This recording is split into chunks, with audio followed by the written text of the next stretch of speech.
दोस्तों नमस्कार। मेरे इस कहानी के चैनल पर आपका बहुत बहुत स्वागत है। राजा ने घोषणा की थी कि जो भी उसे ऐसी 3 बात बता देगा जो वो नहीं जानता, उसे वो आधा राज्य देगा, असफल होने पर दंड देगा।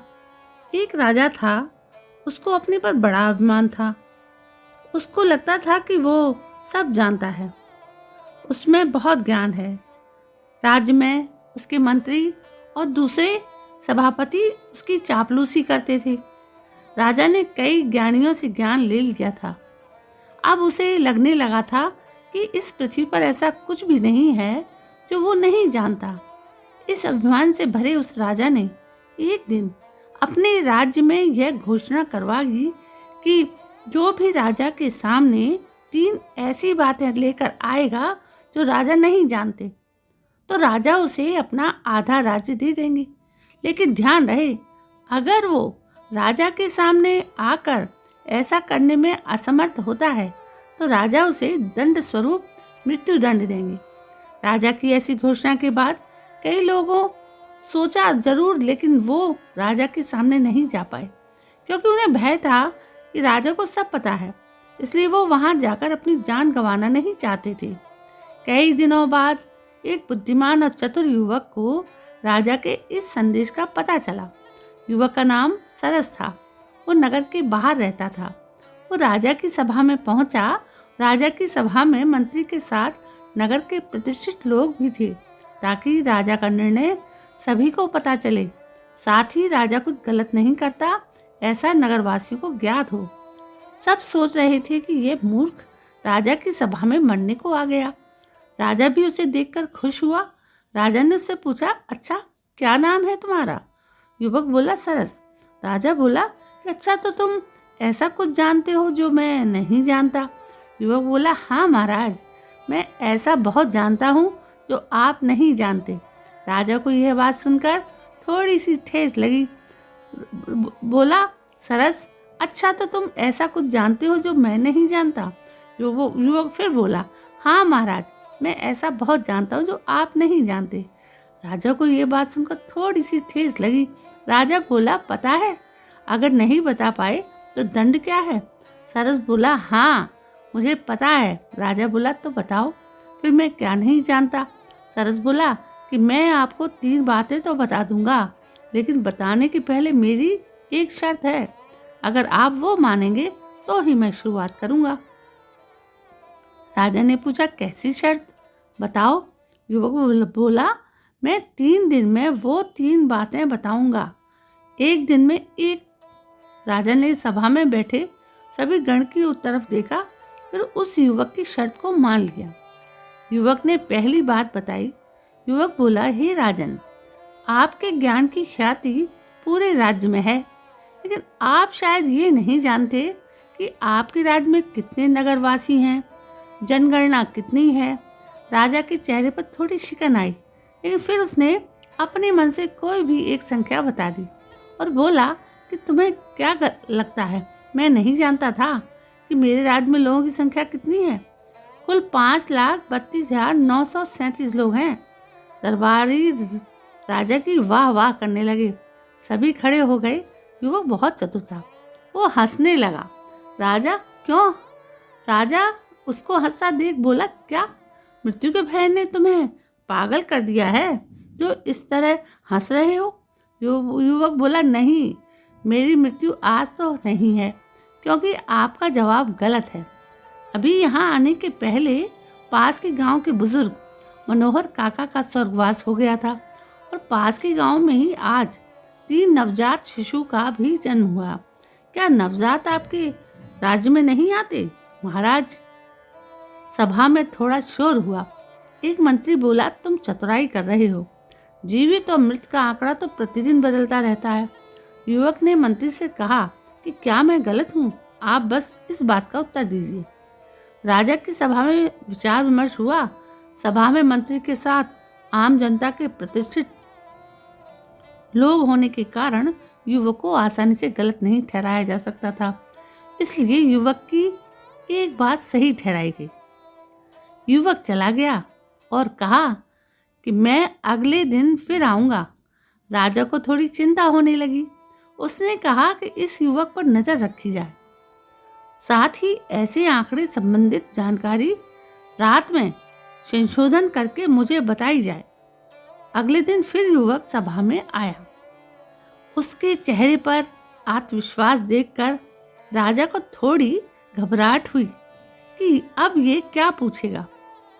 युवक खड़ा हुआ और मुस्कुराते हुए बोला, हे राजन, आपने सभी प्रकार का ज्ञान अर्जित किया है, मैं जानता हूँ, लेकिन कभी कभी मनुष्य दूर का देखने में अपने पास की वस्तुओं का महत्व नहीं जान पाता।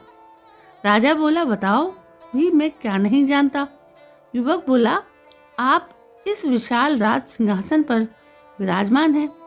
क्या आप जानते हैं इस सिंहासन को किसने बनवाया था? राजा बोला, हाँ, ये हमारे दादाजी ने बनवाया था।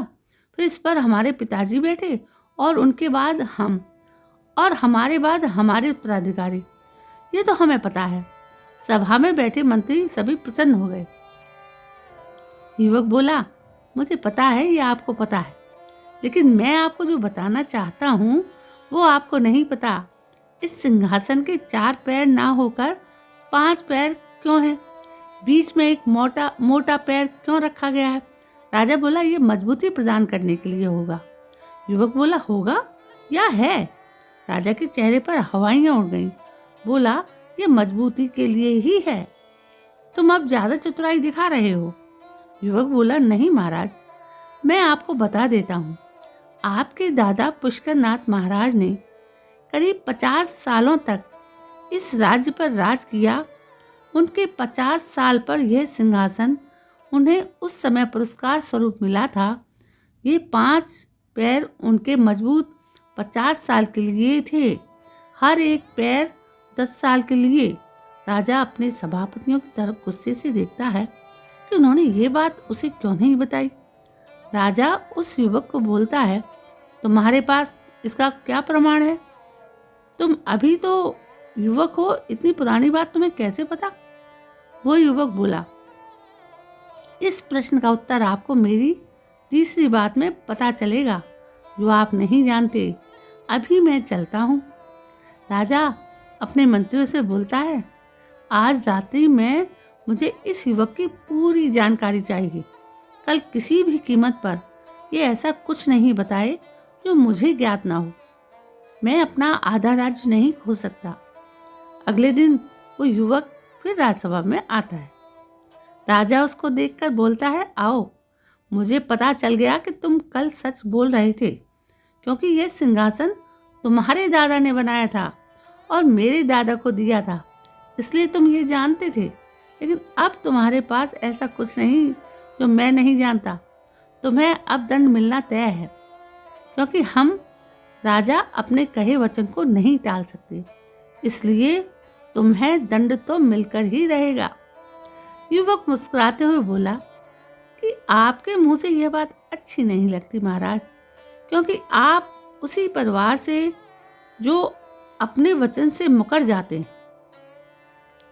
राज्यसभा में शोर मच गया। राजा गुस्से से चिल्लाकर बोला, तुम्हारी इतनी हिम्मत, तुम हमारे परिवार के लिए ऐसे शब्दों का प्रयोग करो? कौन सी बात से मुकर गया हमारा परिवार? युवक बोला, अच्छा, आपको नहीं पता? मुझे लगा कि आपने सब पता लगा लिया होगा, तो शायद वो भी पता लगा लिया होगा। राजा बोला, क्या? युवक बोला, जब मेरे दादाजी यह पुरस्कार आपके दादा को दिया था, तब उन्होंने प्रसन्न होकर उन्हें 200 एकड़ जमीन और 500 सोने की मुद्रा भेंट देने की घोषणा भी की थी। लेकिन उसके कुछ दिन बाद ही आपके दादाजी का स्वर्गवास हो गया था। तब मेरे दादाजी ने कहा था कि जो भी महाराज होगा वो हमारी भेंट आज नहीं तो कल हम तक ले आएगा। तब से हम अभी तक प्रतीक्षा कर रहे हैं। प्रतीक्षा में मैं पहले मेरे दादाजी गए, फिर मेरे पिता। आपने यह घोषणा करवाई तो मुझे लगा कि यह सही अवसर है आपको यह भी बताने का। ऐसे तो आपको सब ज्ञात है। अब आपको अगर यह नहीं पता था तो मुझे आधा राज्य दीजिए, और अगर पता था तो पहले आप अपने दादाजी की बात रखेंगे या अपनी, यह निर्णय मैं अब आप पर छोड़ता हूँ। आप तो जो भी लेंगे मुझे स्वीकार है।